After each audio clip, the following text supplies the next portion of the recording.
الحمد للہ رب العالمین والصلاة والسلام علی اشرف الانبیاء والمرسلین نبینا محمد وعلی آلہ وصحبہ اجمعین ومن تبعہم بإحسان الی یوم الدین اما بعد اعوذ باللہ من الشیطان الرجیم بسم اللہ الرحمن الرحیم فمن یکفر بالطاغوت ویؤمن باللہ فقد استمسک بالعروۃ الوثقی لا انفصام لها واللہ سمیع علیم۔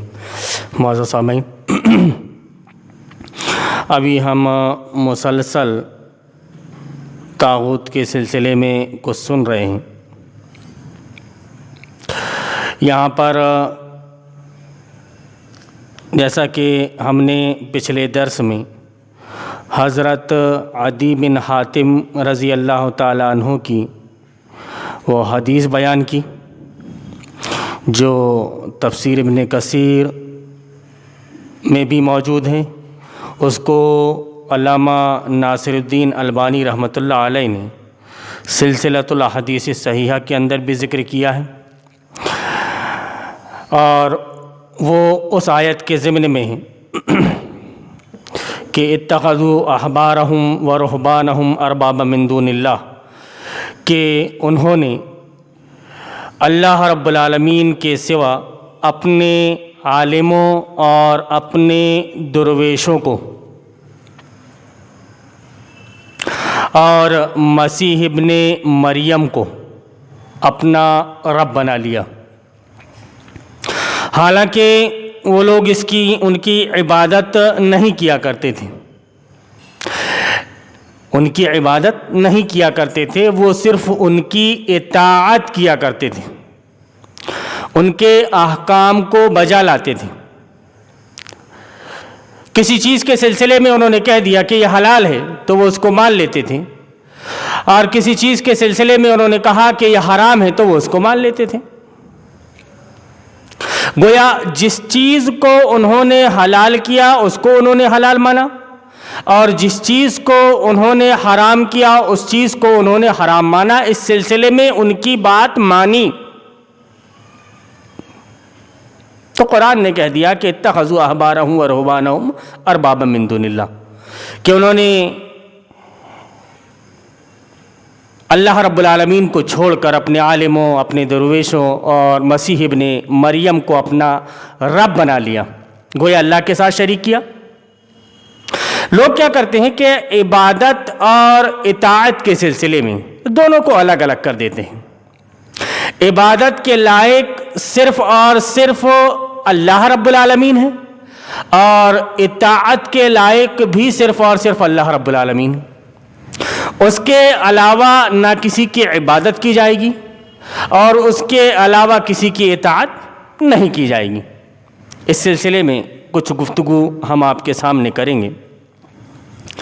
اللہ رب العالمین کا فرمان ہے کہ قُلْ يَا أَهْلَ الْكِتَابِ تَعَالَوْا إِلَىٰ كَلِمَةٍ سَوَاءٍ بَيْنَنَا وَبَيْنَكُمْ أَلَّا نَعْبُدَ إِلَّا اللَّهَ وَلَا نُشْرِكَ بِهِ شَيْئًا وَلَا يَتَّخِذَ بَعْضُنَا بَعْضًا أَرْبَابًا مِّن دُونِ اللَّهِ إِن تَوَلَّوْا فَقُولُوا اشْهَدُوا بِأَنَّا مُسْلِمُونَ، کہ اے نبی کریم صلی اللہ علیہ وسلم آپ کہہ دیجئے کہ اے اہل کتاب، جو بات ہمارے اور تمہارے درمیان یکساں ہے اس کی طرف آؤ۔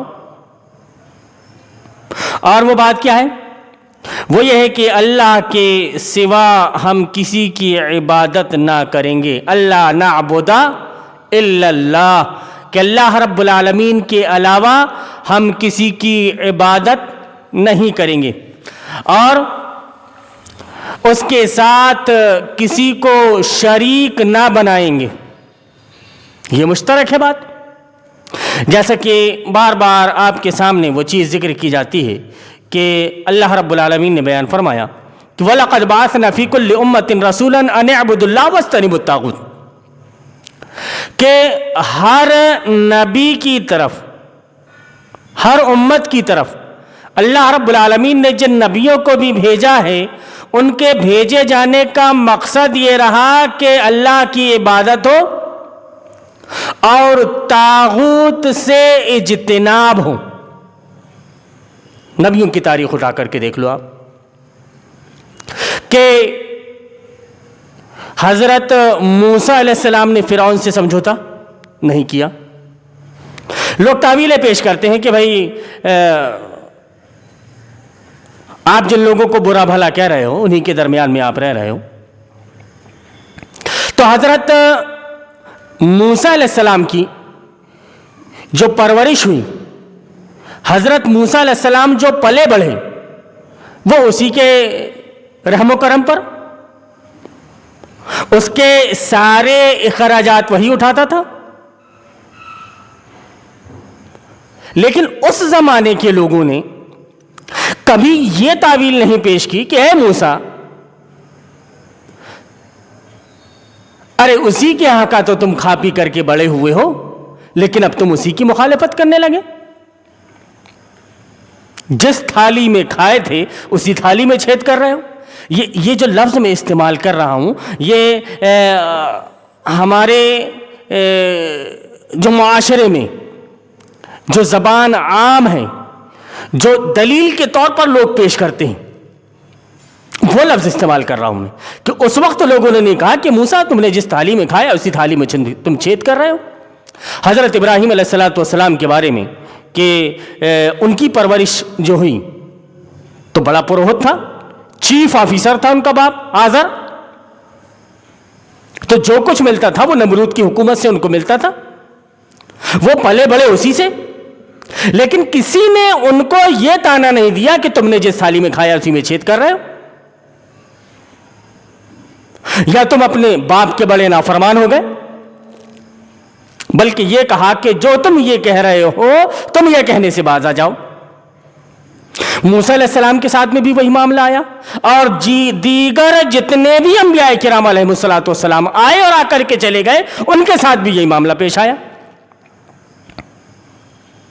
جیسے کہ ابھی قربانی ہم ذی الحج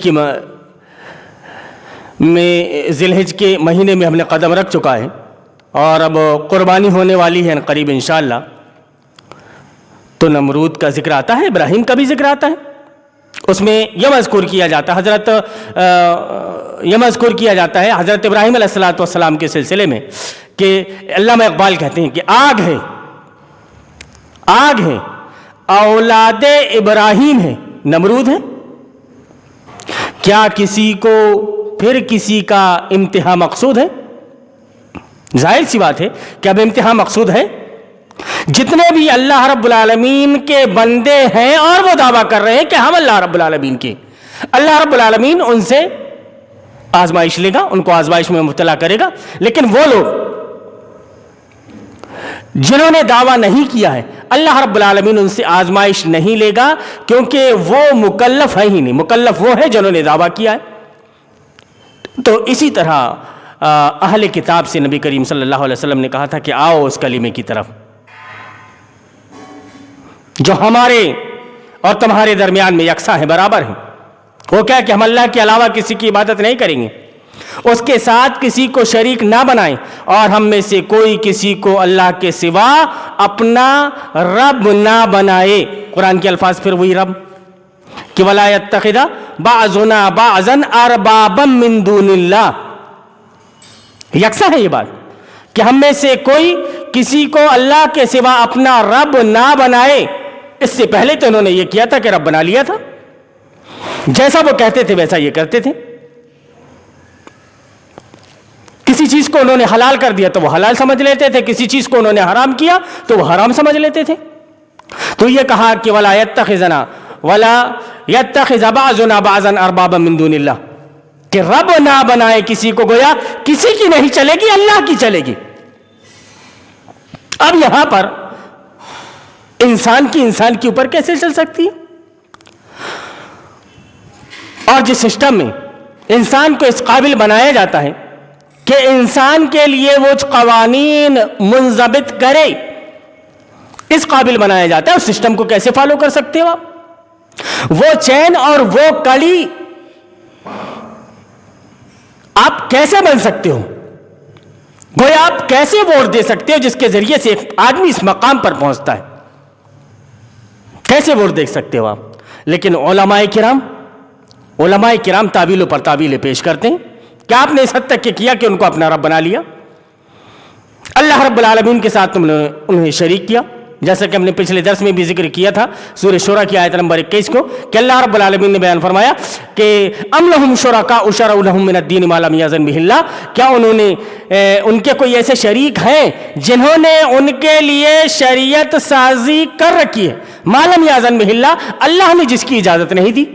اب شریعت سازی کی اجازت انسان کو اللہ رب العالمین نے نہیں دی، قانون سازی کی اجازت اللہ رب العالمین نے انسان کو نہیں دی، تو ایک انسان دوسرے انسان کے لیے قانون کیسے بنا سکتا ہے؟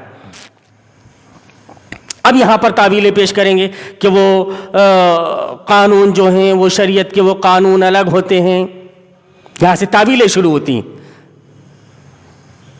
ایک ملی جلی آبادی کے قانون الگ ہوتے ہیں، تو گویا نبی صلی اللہ علیہ وسلم کبھی ملی جلی آبادی میں نہیں رہے مکہ میں۔ حافظ ابن کثیر رحمۃ اللہ علیہ ذکر کرتے ہیں کہ اس وقت جو ان کے قوانین چلتے تھے، ان کے اپنی آراء اور اپنی خواہشات، اپنے نظریات کے مطابق انہوں نے قانون سازی کر رکھی تھی، اسی کے مطابق ان کے فیصلے ہوا کرتے تھے۔ تو نبی کریم صلی اللہ علیہ وسلم نے تو کبھی ان کو فالو نہیں کیا۔ کفار مکہ کیوں کھڑے ہو گئے کہ آپ یہ جو بات کر رہے ہیں یہ بات نہ کرو، آپ چاہو تو آپ کو بڑا مالدار آدمی بنا دیا جائے، سب سے زیادہ خوبصورت لڑکی سے آپ کا نکاح کر دیا جائے، کیا چاہتے ہو آپ بتاؤ؟ لیکن نبی صلی اللہ علیہ وسلم نے ساری چیزوں کو مسترد کر دیا، نہیں، بات تو صرف یہ ایک ہی ہوگی، بس اس کے علاوہ کوئی دوسری بات نہیں ہوگی۔ اسی طرح بلایا گیا کہ اللہ کے سوا اپنا رب نہ بنائے۔ اگر یہ لوگ اس بات کو نہ مانیں تو کہہ دو کہ گواہ رہو ہم اللہ کے فرما بردار ہیں، کہ بھائی تم گواہ رہنا، سنی وہابی بریلوی، تم گواہ رہنا کہ ہم اللہ کے فرما بردار ہیں، ہم نے یہ بات تم تک پہنچا دی تھی لیکن تم نے نہیں مانا، ہم تمہیں بلا رہے ہیں کہ آؤ اس بات کی طرف، آؤ اس بات کی طرف، ہم تمہیں اسی لیے اسی طرف بلا رہے ہیں کہ آؤ اس کتاب کی طرف۔ ہماری تو کتاب ایک ہی ہے، ہماری تو کتاب ایک ہی ہے قرآن پاک، لیکن اتنے مسلک، اتنے فرقے کیوں، اتنی باتیں کیوں؟ قرآن کی بات میں کبھی تضاد نہیں ہو سکتا، نبی صلی اللہ علیہ وسلم کی لائی شریعت میں کبھی تضاد نہیں ہو سکتا۔ اللہ رب العالمین نے جو آپ صلی اللہ علیہ وسلم کے ذریعے سے احکام اور قوانین لوگوں تک پہنچائے صرف وہ پڑھنے کے لیے کہ سارے گاما پا کی راگ سے آپ پڑھتے رہو الحمدللہ رب العالمین، پڑھتے رہو جھٹکے دے دے کر۔ اور اللہ رب العالمین کیا بیان فرما رہا ہے اس میں؟ اللہ رب العالمین کے احکام میں ہے کیا؟ وہ احکام کیا صرف کتاب میں لکھے جانے کے قابل ہے؟ کیا وہ احکام صرف زبان سے پڑھے جانے کے قابل ہے؟ یا پھر وہ عمل میں لانے کی چیز ہیں؟ ان احکام کو نبی صلی اللہ علیہ وسلم نے کبھی عمل میں نہیں لایا۔ تم یہاں پہ حالات کا ڈھنڈورا لے کر کے بیٹھے ہوئے ہو، کیا تم خود اپنے اوپر ان قوانین کو لاگو نہیں کر سکتے؟ کیا ان کے مطابق تم اپنی زندگی نہیں گزار سکتے؟ لیکن تمہیں تو چور راستہ تلاش کرنا ہے، تم کسی کو سمجھانا نہیں چاہتے لیکن تمہیں چور راستہ تلاش کرنا ہے کہ کسی طرح سے ایسے حالات بن جائیں کہ میٹھا میٹھا ہپ ہپ اور کڑوا کڑوا تھو تھو۔ اب اگر ہم اس آیت کو دیکھیں تو ہمیں یہ پتہ چلے گا کہ اسلام نے اطاعت کا جو قضیہ ہے اس کو اچھی طرح سے حل کر دیا کہ آپ کو اطاعت کس کی کرنی ہے۔ یہ مسئلہ اچھی طرح سے حل ہو گیا کہ آپ کو اطاعت کرنا ہے تو اللہ کے علاوہ کسی دوسرے کی اطاعت آپ کو نہیں کرنی۔ اگر آپ نے اللہ کے علاوہ دوسرے کی اطاعت کی تو گویا اللہ کی اطاعت میں اس کو شریک کر لیا، اور پھر اللہ رب العالمین آپ کو معاف نہیں فرمائے گا۔ یہی ایک ایسی چیز ہے کہ جو اللہ رب العالمین جس کو معاف نہیں فرمائے گا۔ اسلام نے اطاعت کا قضیہ اچھی طرح سے حل کر دیا تاکہ کوئی جانتے بوجھتے یا غلطی سے اس بارے میں غلط راستے پر گامزن نہ ہو سکے، جانتے بوجھتے بھی یا غلطی سے بھی۔ جانتے بوجھتے تو آدمی نہیں جاتا، اگر غلطی سے بھی چلا گیا، دھوکے سے بھی چلا گیا، تو جیسا کہ ہم ذکر کرتے ہیں کہ جو زہر ہے، زہر آپ نے زہر کھایا ہے، جانے میں کھایا ہو یا انجانے میں کھایا ہو، وہ اپنا اثر کر کے رہے گا اور زہر کے اثرات آپ کی باڈی میں چلے جائیں گے۔ زہر یہ نہیں دیکھے گا کہ آپ نے اس کو سائرپ سمجھ کر کے پیا تھا، کھانسی کا سائرپ، کھانسی کا اس لیے ذکر کر رہا ہوں کہ کورونا کا چل رہا ہے سب، کھانسی کا سہارا سمجھ کر کے اس کو پی لیا، پتہ چلا کہ آپ نے زہر پی لیا اور اس کے اثرات آپ کی باڈی میں آ گئے۔ تو اسلام نے اطاعت کا قضیہ اچھی طرح سے حل کر دیا تاکہ کوئی جانتے بوجھتے یا غلطی سے اس بارے میں غلط راستے پر گامزن نہ ہو۔ اسلام کا قانون ہے کہ اللہ تعالیٰ کی فرمانی، اللہ تبارک و تعالیٰ کی نافرمانی میں مخلوق کی بات نہیں مانی جائے گی، البتہ نیکی کے کاموں اور اللہ کی اطاعت میں مخلوق کی بات مانی جائے گی۔ گویا اللہ رب العالمین نے فیصلہ کر دیا۔ نبی کریم صلی اللہ علیہ وسلم خود فرماتے ہیں کہ لا طاعت فی معصیۃ انما الطاعۃ فی المعروف، لا طاعت فی معصیۃ انما الطاعۃ فی المعروف، کہ یہ حدیث بخاری شریف کی ہے، حدیث نمبر 7257، لا طاعت فی معصیۃ انما الطاعۃ فی المعروف، کہ معصیت میں کسی کی کوئی اطاعت نہیں ہوگی، اطاعت جو ہوگی صرف اور صرف معروف میں ہوگی، صرف اور صرف معروف میں ہوگی اور منکر میں اطاعت نہیں ہوگی۔ اب یہ لوگ کہتے ہیں کہ بھائی ٹھیک ہے، ہمیں یہ تھوڑی جانتے ہیں، ہم یہ نہیں مانتے، ہم یہ نہیں مانتے کہ سود حلال ہے، ہم یہ نہیں مانتے کہ سود حلال ہے، ہم سود کو حرام سمجھتے ہیں۔ اچھا، بے پردگی کے سلسلے میں ہم یہ کہتے ہیں کہ باپردہ رہنا چاہیے، ہم یہ کہتے ہیں، لیکن وہ راستہ نکالیں گے ووٹ دینے کے لیے، ان کے پاس جو ایک ہی چیز موجود ہے وہ ہے ان کا مت، جس میں ان کی متی ماری گئی اور انہوں نے اپنی عاقبت کو برباد کر لیا، اپنی آخرت کو برباد کر لیا۔ اگر وہ چاہتے تو یہ سب ساری تعویلیں نہ پیش کرتے کہ یہ ایسا اور وہ ویسا، یہ ایسا اور وہ ویسا، تو ہم اس وجہ سے ایسا کرتے ہیں، تو ہم اس وجہ سے ایسا کرتے ہیں۔ تمہارا دل تو ہے، سرماشنا، تمہیں کیا ملے گا نماز میں؟ تمہارے دل میں صرف وہی بسا ہوا ہے، تم کو وہی سب صحیح سمجھ میں آ رہا ہے۔ تو جو کوئی اگر اسلام کے سلسلے میں تمہارے سامنے باتیں رکھ رہا ہے تو پھر اس کی بات آپ کو کانٹے کی طرح چبھ رہی ہے، کانٹے کی طرح چبھ رہی ہیں، آپ اس کی بات کو سن کر کے عمل کرنے کی کوشش نہیں کرتے بلکہ اس کی راہ میں روڑا اٹکانے کی کوشش کرتے ہیں۔ تو پھر یہ جان لو آپ کہ ایسی صورت میں آپ ہوئی بن اخطب یہودی کی سنت کو ادا کر رہے ہیں، جس نے یہ قسم کھایا تھا کہ میں جب تک زندہ رہوں گا نبی کریم صلی اللہ علیہ وسلم کے مشن کی مخالفت کرتا رہوں گا۔ سیرت ابن ہشام جلد نمبر 2 آپ اٹھا کر کے دیکھ لیجئے، آپ کو ساری چیزیں اس میں کلیئر مل جائیں گی، لیکن ہم پڑھیں گے بھی نہیں اور سمجھنے کی بھی کوشش نہیں کریں گے، اور کوئی سمجھا رہا ہے تو اس کی راہ کا روڑا بنیں گے۔ تو پھر تم یہ دانستگی میں کرو یا نادانستگی میں کرو، تمہارا ٹھکانہ جہنم میں ہوگا، کیونکہ تم حق کے راستے کا روڑا بن رہے ہو۔ ان چیزوں کو اگر ہم دیکھیں، یہ حدیث پاک کو ہم نے دیکھا، اس سے پہلے یہ جو آیت اللہ رب العالمین نے بیان فرمایا کہ وَلَا يَتَّخِذَ بَعْضُنَا بَعْضًا أَرْبَابًا مِّن دُونِ اللَّهِ، یہ چیزوں کو دیکھیں ہم تو پتہ چلے گا کہ قرآن اور رسول اکرم صلی اللہ علیہ وسلم کا فیصلہ یہی ہے کہ کسی کا قانون تسلیم کرنا دراصل اس کی عبادت ہے۔ کسی کا قانون تسلیم کر لیا، کسی کی بات کو آپ نے مان لیا اللہ کی بات کو چھوڑ کر کے، تو گویا آپ نے اس کی عبادت کی،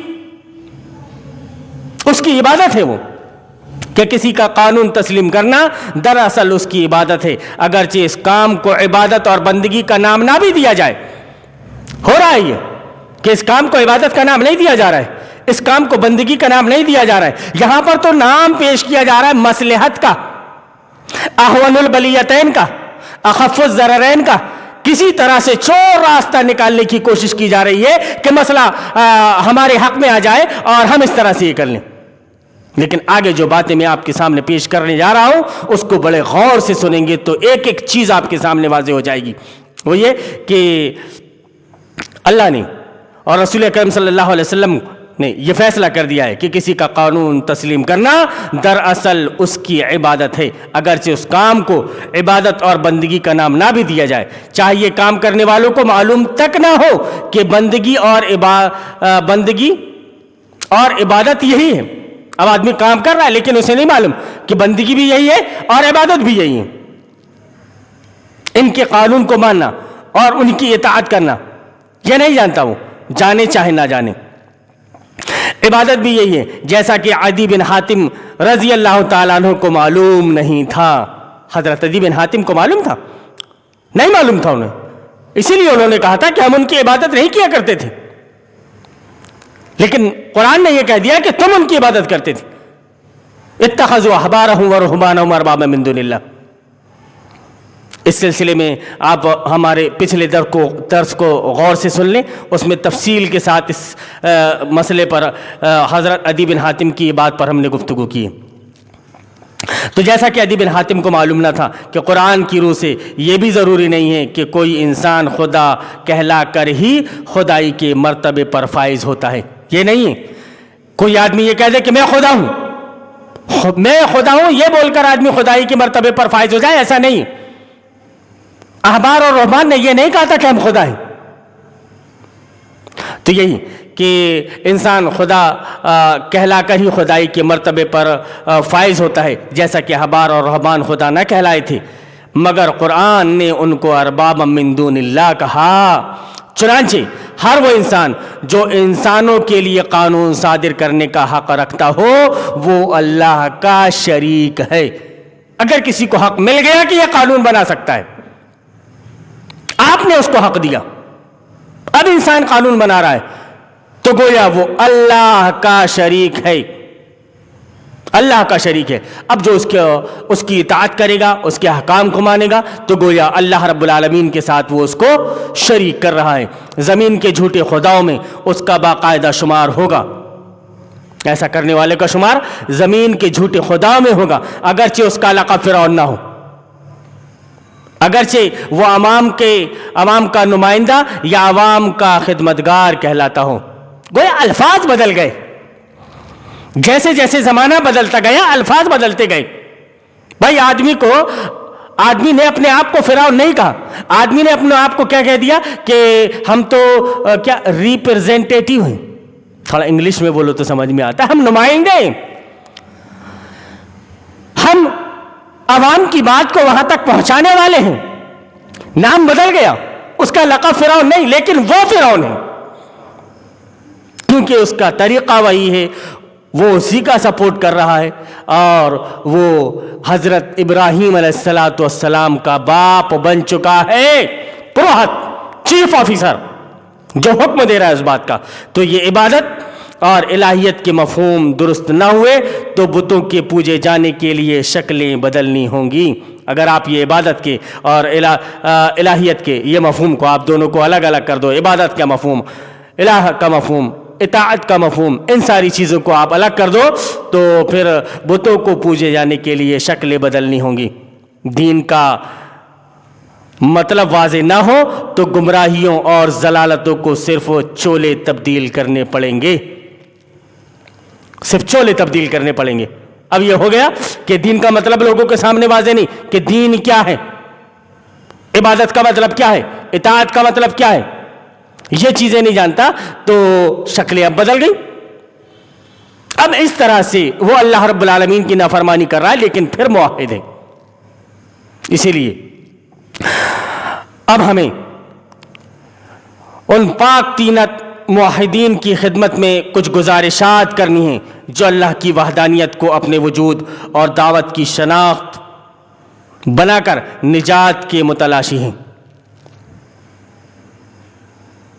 انہوں نے بنا تو لیا ہے کہ اللہ کی وحدانیت کو اور اپنے وجود کو یہ دعوت دینے کی ایک شناخت بنائی، دعوت دینے کی ایک شناخت بنائی کہ اگر کوئی آدمی ذکر کر رہا ہے، اگر کوئی آدمی قال اللہ و قال رسول کہہ رہا ہے تو آدمی اس کے چنگل میں پھنس جاتا ہے، جیسا کہ ہم بارہا ذکر کرتے رہتے ہیں۔ حضرت حذیفہ بن یمان رضی اللہ تعالیٰ عنہ کی حدیث جو بخاری، مسلم، ابن ماجہ، ترمذی وغیرہ ابو داؤد وغیرہ میں موجود ہے، اور علامہ ناصر الدین البانی نے اس کو سلسلۃ الاحادیث الصحیحہ کے اندر ذکر کیا ہے، اور باضابطہ ایک باب باندھا ہے کہ لا فرقہ ولا احزاب فی الاسلام انما جماعت و خلیفۃ، کہ اسلام میں کوئی مسلک اور کوئی فرقہ نہیں، صرف ایک جماعت اور اس کا ایک خلیفہ۔ لیکن آپ ایک خلیفہ کی بات مت کرو، آپ ایک خلیفہ کی بات مت کرو۔ اگر آپ ایک خلیفہ کی بات کر رہے ہو تو آپ کا شمار خوارج میں نکل گئے، آپ دین سے نکل گئے،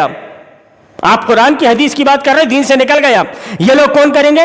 وہی جو احادیث میں جن کے بارے میں ذکر کیا گیا۔ نبی کریم صلی اللہ علیہ وسلم سے حذیفہ بن یمان رضی اللہ تعالیٰ عنہ نے پوچھا تو آپ صلی اللہ علیہ وسلم نے بیان فرمایا کہ حذیفہ بن یمان نے پوچھا کہ صفہم لنا یا رسول اللہ، اے اللہ کے رسول صلی اللہ علیہ وسلم ان لوگوں کی صفات ہم کو بیان کر دیجئے۔ آپ صلی اللہ علیہ وسلم نے بیان فرمایا ہم من جلدتنا ویتکلمون بألسنتنا، کہ وہ ہماری طرح دکھتے ہوں گے، وَيَتَكَلَّمُونَ بِأَلْسِنَتِنَا، اور ہم جیسا گفتگو کرتے ہیں ویسے ہی گفتگو کر رہے ہوں گے، یعنی بات بات پر قال اللہ و قال رسول۔ لیکن مسلم شریف کی ایک حدیث میں مسلم شریف میں اسی حدیث میں ایک اضافہ ہے کہ قلوبہم قلوب الشیاطین فی جسمان انس، کہ ان کے دل شیطان کے دل ہوں گے، انسان کی شکل میں گویا وہ شیطان ہوں گے۔ اب انسان کی شکل میں جب وہ شیطان ہوں گے، اب آپ کو گمراہ کریں گے، تو وہی موحدین، انہی موحدین کی خدمت میں ہم چند گزارشات پیش کر رہے ہیں جو اللہ کی وحدانیت کو اپنے وجود اور دعوت کی شناخت بنا کر نجات کے متلاشی ہیں۔ ان کو فکر کس بات کی پڑتی ہے کہ جو مہنگائی کی فکر سے بلند ہو کر یہ سوچنے پر آمادہ ہیں کہ بجٹ اور مزدوروں کی تنخواہ سے بڑھ کر بھی دنیا میں قوموں کے پریشان ہونے کی کوئی وجہ ہو سکتی ہے۔ ان کا ایمان یہ ہے، جو ایمان رکھتے ہیں کہ انبیاء کرام علیہ الصلوۃ والسلام دنیا میں روٹی کپڑا مکان یہ سارے مسائل کو حل کرنے کے لیے مبعوث کیے گئے تھے، کہیں سڑکیں بنانے کے لیے، کہیں گلیاں پکی کروانے کے لیے۔ کر رہا ہے نا آج کا مسلمانیت، اور زیادہ اہمیت اسی کو دے رہا ہے، لیکن دین کی اس کے نزدیک کوئی اہمیت نہیں، اسلام کا اس کے نزدیک کوئی مقام و مرتبہ نہیں، وہ نہیں چاہتا سچا پکا مومن اور مسلم بننا۔ اب یہ اور آگے یہ کہ جن کا یہ اعتقاد ہے کہ آسمانی صحیفے انسانوں کو نہ تو افراط زر سے ڈرانے کے لیے نازل ہوتے رہے ہیں اور نہ ہی قومی ترقی کی نوید دینے کے لیے، بلکہ اصل جو مقصد تھا ان کا، بلکہ پیغمبران حق ہر زمانے کے انسانوں کو اپنے وقت اور اپنے ملک کے طاغوت سے کفر و عداوت کرانے اور اللہ وحدہ لا شریک کے ساتھ ایمان اور وابستگی استوار کرنے کے لیے آتے رہے ہیں۔ ایسا نہیں ہے؟ پنگا لے لیا ابراہیم علیہ السلام نے نمرود سے، حضرت موسیٰ علیہ السلام نے فرعون سے، محمد صلی اللہ علیہ وسلم نے بو جہل بو لہب سے، اور جتنے بھی انبیاء کرام علیہ الصلوۃ والسلام آئے انہوں نے اپنے وقت کے طاغوتوں سے، اپنے ملک میں اپنے وقت کے طاغوتوں سے کفر کیا، ان سے عداوت کی اور ان کو دعوت دی کہ تم پلٹ جاؤ اللہ کی طرف تو تم کامیاب ہو جاؤ گے، ورنہ تم کامیاب ہونے والے نہیں۔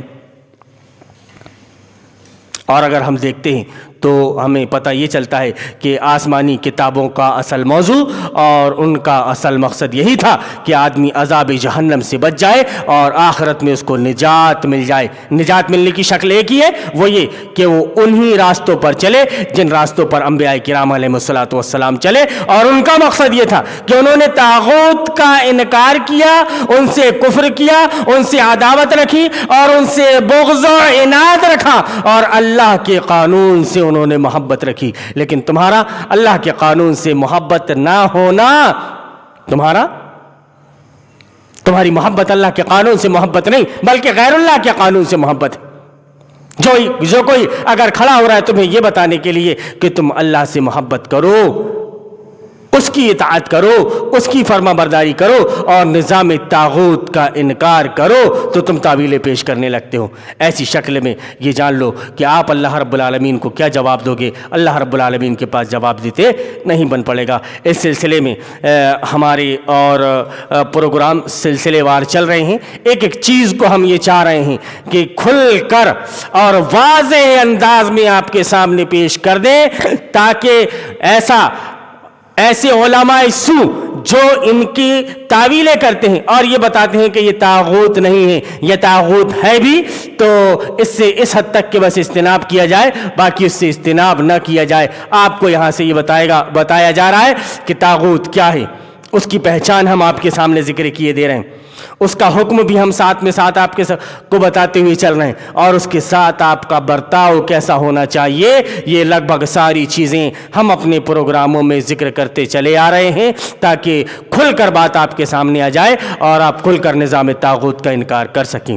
اللہ رب العالمین سے دعا ہے کہ اللہ رب العالمین جو کچھ ہم سن رہے ہیں ان پر عمل کرنے کی توفیق دے،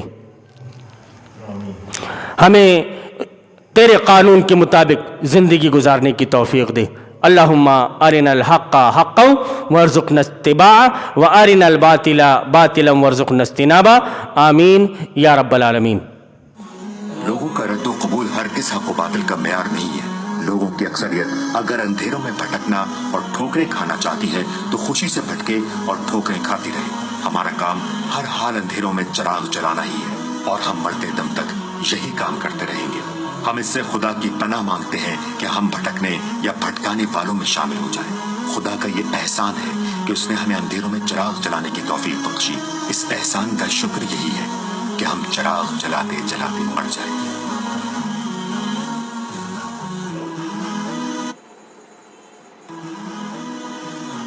یہ شریعت بزدلوں اور نامردوں کے لیے نہیں اتری ہے، نفس کے بندوں اور دنیا کے غلاموں کے لیے نہیں اتری ہے، ہوا کے رخ پر اڑنے والے خس و خاشاک اور پانی کے بہاؤ پر بہنے والے حشرات الارض اور ہر رنگ میں رنگ جانے والے بے رنگوں کے لیے نہیں اتری ہے۔ یہ ان بہادر شیروں کے لیے اتری ہے